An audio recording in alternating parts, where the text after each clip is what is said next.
வணக்கம். காஞ்சிபுரம் கீழம்பி புறவழிச்சாலையில் விபத்தில் இறந்த 2 நபர்களின் உடலுடன் 500க்கும் மேற்பட்ட கீழம்பி ஊர் பொதுமக்கள் உறவினர்கள் திடீர் சாலை மறியல். நேற்று இரவு விபத்தில் தாயின் கண்முன்னே 2 மகன்களும் பலியான சம்பவத்திற்கு காவல்துறையினரின் நடவடிக்கை மீது நம்பிக்கை இல்லாததால் சாலை மறியல். சாலை மறியலின் காரணமாக புறவழிச்சாலையில் கடும் போக்குவரத்து பாதிப்பு. காவல்துறையினர் குவிக்கப்பட்டு பதற்றமான சூழ்நிலை நிலவி வருகிறது. காஞ்சிபுரம் அடுத்த கீழம்பி பகுதியில் குளோரி வயது 38. இவர் தனது கணவர் 2017ஆம் ஆண்டு உயிரிழந்த நிலையில் தனது 2 மகன்களுடன் தினக்கூலி வேலை செய்து வருவதாக கூறப்படுகிறது. குளோரியின் மூத்த மகன் யுவராஜ் வயது 18 தனியார் கல்லூரியில் 1ஆம் ஆண்டும், அதே போன்று இளைய மகன் சந்தோஷ் வயது 16 11ஆம் வகுப்பும் படித்து வருகின்றார்கள். இந்த நிலையில் நேற்று இரவு கீழம்பி பகுதியில் வாரச்சந்தையில் வீட்டிற்கு தேவையான காய்கறிகளை வாங்கிக் கொண்டு 2 சக்கர வாகனத்தில் குளோரியின் மூத்த மகன் யுவராஜ் தனது தம்பியான சந்தோஷ் மற்றும் தாய் குளோரியுடன் வீடு திரும்புகையில் கீழம்பியில் இருந்து செவிலிமேடு செல்லும் புறவழிச்சாலையில் நிறுத்தி வைக்கப்பட்டிருந்த லாரியின் பின்புறம் எதிர்பாராமல் மோதிய விபத்தில் 2 மகன்களும் தாய் கண்முன்னே துடிதுடித்து உயிரிழந்துள்ளனர். மேலும் இவ்விபத்தில் சிக்கிய குளோரிக்கும் காஞ்சிபுரம் அரசு தலைமை மருத்துவமனையில் சிகிச்சை பெற்று வீடு திரும்பினார்.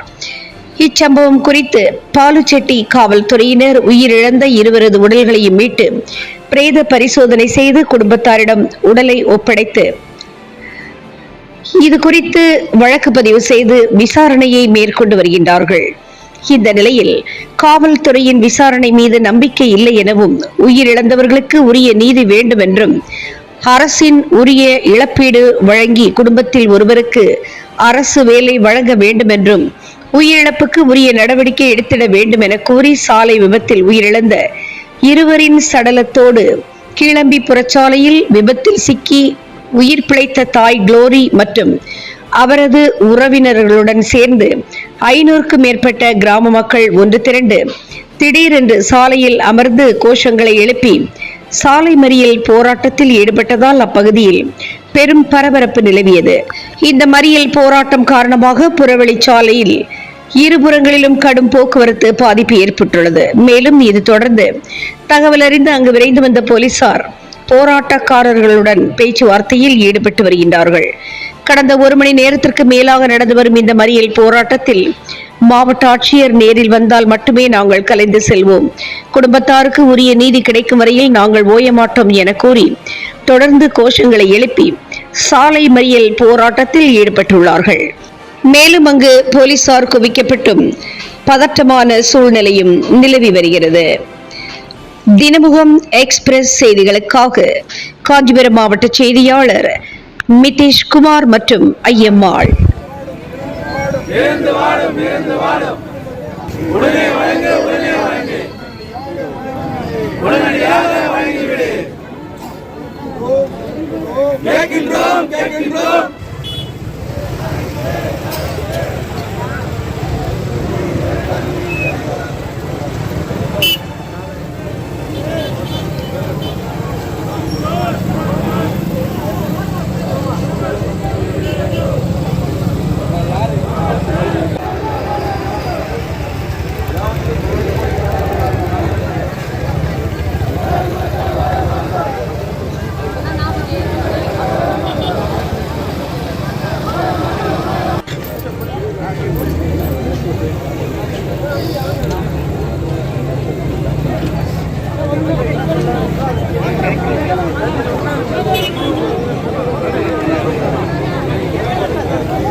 குடும்பத்துக்கு நீதி வேண்டும்.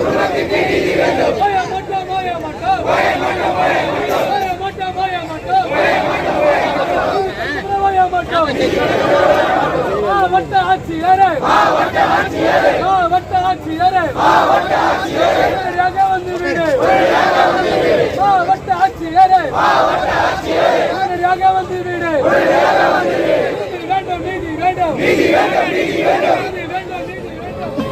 கீழந்தி கிராமத்தில் தான் இருக்கேன். நான் வந்து ஒரு சமூக சேவகர். இந்த கீழந்தி கிராமத்தில் நேற்று வந்து பார்த்திங்கன்னா சந்தைக்கு போயிட்டு தாய் 2 மகன்கள் இந்த செவிலிமேடு டு கீழம்பி மாநில நெடுஞ்சாலையில் போயிட்டு இருந்தாங்க. அப்படி சந்தையிலேருந்து காய்கறி வாங்கிட்டு வரும்போது எதிர்பாராத விதமாக இடதுபுறமாக ஒரு வாகனம் நிறுத்திட்டு அந்த வாகனத்தில் மோதி 2 தம்பிகளும் இப்போ உயிரிழந்திருக்காங்க. அவங்களோட தாயாரும் வந்து இப்போ சீரியஸ் கண்டிஷனில் தான் இருக்காங்க. அவங்களோட உயிருக்கு என்ன உத்தரவாதம்னு தெரியல. ஸோ இந்த விபத்துகள்லாம் நடந்ததுக்கு காரணம் என்ன அப்படின்னு பார்த்தீங்கன்னா, இந்த வாகனம் அனுமதி இல்லாமல் இந்த இந்த சாலைகளை எங்கே வேணாலும் நிற்கிறாங்க. எங்கே நிறுத்திட்டு கடைக்கு போகிறாங்க, எந்த ஒரு இண்டிகேட்டரும் போடுறதில்ல, அவங்க சௌகரியத்தை நிறுத்திட்டு போகிறதுனால இந்த விபத்து நடந்தது. அது மட்டும் இல்லாமல் இந்த சாலையில் ஒரு மின்விளக்கு கூட கிடையாது, பாதுகாப்பற்ற முறையில் இருக்குது. வாகனங்கள் போகுது, பள்ளிக்கூட மாணவர்கள்லாம் இந்த பக்கம் தான் போகிறாங்க, இந்த பக்கம் தான் வராங்க. முன்னாடி நாங்கள் பார்த்தீங்கன்னா பழைய சாலை அங்கே ஊருக்கு வழியாக போயிட்டு இருந்தது. அந்த சாலையை மீட்டு தர கோரி பலமுறை மாவட்ட ஆட்சியரிடமும் கிராம சபை கூட்டங்களையும் முறையிட்டோம். ஆனால் அந்த சாலையை மீட்டு தரல. எப்படி இருந்ததோ அதையே மேலே சாலையை போட்டுட்டு விட்டுட்டாங்க. நாங்கள் அந்த சாலை இருந்துச்சுன்னா அந்த சாலை வழியாக தான் நாங்கள் போயிட்டு வருவோம். ஆனால் இப்போ பார்த்தீங்கன்னா இந்த புது சாலை அமைச்சதுனால தான் இந்த 2 உயிர்கள் இழந்து இந்த ஊர்களுக்கு தவிச்சிட்டு இருக்குது. இந்த 2 உயிர்களுக்கும் இதில் சந்தோஷம் அப்படின்ற ஒரு குழந்தை வந்து பார்த்தீங்கன்னா இப்போ 12ஆம் வகுப்பு படிச்சுட்டு இருக்கான், பச்சை பாஸ் மேல்நிலை பள்ளி. கடந்த ஆண்டு அந்த மாணவன் வந்து பார்த்தீங்கன்னா காவல்துறையால் பாராட்டு வாங்கிய ஒரு மாணவன். மாவட்ட நிர்வாகத்துக்கு காவல்துறையால் பாராட்டப்பட்டு அந்த பள்ளியிலேயுமே அந்த மாணவனை பாராட்டப்பட்டாங்க. யுவராஜன் மாணவன், யுவராஜன் மாணவன். அப்படிப்பட்ட இந்த நல்ல குழந்தைகளை நாங்கள் எழுந்துட்டு இந்த தவிக்க வேண்டிய எங்களுக்கு ஒரு நீதி வேண்டும் தான் இந்த இடத்துல போராடுவோம். அமைதியான முறையில் போராடுவோம். தமிழக அரசுக்கு நாங்கள் வைக்க வேண்டிய கோரிக்கைலாம் முறையான இழப்பீடு, அந்த 2 குழந்தைகளை இழந்த அந்த தாயாருக்கு இழப்பீடு வேண்டும். அந்த அம்மாவுக்கு நீங்கள் தான் பாதுகாப்பு வழங்கணும். அந்த அம்மாவுக்கு ஆதரவாக நீங்கள் தான் நிற்கணும். ஏன்னா ஏற்கனவே அவங்க வந்து கணவனால் கைவிடப்பட்டவங்க. அந்த கணவனால் கைவிடப்பட்ட நிலையிலுமே கூட அந்த பிள்ளைகளை படிக்க வச்சு நல்ல முறையில் வளர்த்து ஊருக்கும் எங்களோட பஞ்சாயத்துக்குமே பெருமை சேர்த்து வச்ச அந்த பல குழந்தைகளை இன்றைக்கி நாங்கள் எழுந்து தவிக்கிறோம். இந்த தாய்க்கு இந்த தமிழக அரசு தான் ஆதரவு நிற்கணும், இந்த ஊடக நண்பர்கள் ஆதரவு நிற்கணும், மாவட்ட நிர்வாகம் ஆதரவாக நிற்கணும். எங்களுக்கு எல்லாருமே நீங்கள் சேர்ந்து சப்போர்ட் பண்ணணும். இந்த நேரத்தில் நாங்கள் கேட்டுக்கிறேன். மாண்புமிகு தமிழ்நாடு முதலமைச்சர் அவர்களுக்கு நாங்கள் வைக்கிற மிக முக்கியமான கோரிக்கை அந்த அம்மாவுக்கு ஒரு ஆதரவு கொடுங்கிறத இந்த நேரத்தில் கேட்டுக்கிறேன். நன்றி.